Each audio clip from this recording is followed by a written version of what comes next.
faut être contraire, généreux. Même si tu en prends plein la gueule, eh ben ça fait rien, tu as donné. Ce que tu as donné, de toute façon, c'est pas perdu. Direct, sans artifice, dans les années 50, Annie Girardot débute sa carrière à la Comédie Française. Elle était le contraire d'une technicienne, c'était une actrice d'instinct, elle avait un talent fou. Vous savez, il y a un moment, ça s'appelle le génie. Mariée à Renato Salvatori, Annie Girardot passe de l'Italie à la France avec Ferreri, Carnet ou Lelouch. Elle pleurait au cinéma, mais elle pleurnichait jamais.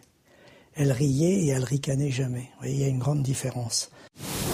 Durant ces années 70, elle tourne jusqu'à 5 films par an et enchaîne les rôles aux côtés de Montand, de Bardot ou de Louis de Funès. Je connais, merveilleux.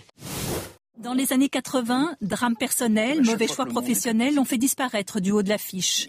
Elle renaît dans Les Misérables de Claude Lelouch. Je ne sais pas si j'ai manqué au cinéma français, mais...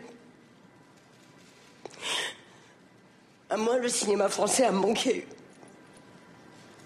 Follement. La maladie d'Alzheimer a progressé.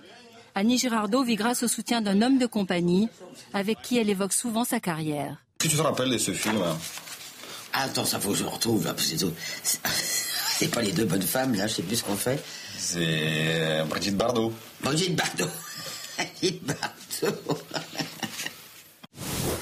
Suis-je une menteuse, je vous le demande? Non, je suis plutôt un mensonge. Un mensonge qui dit toujours la vérité.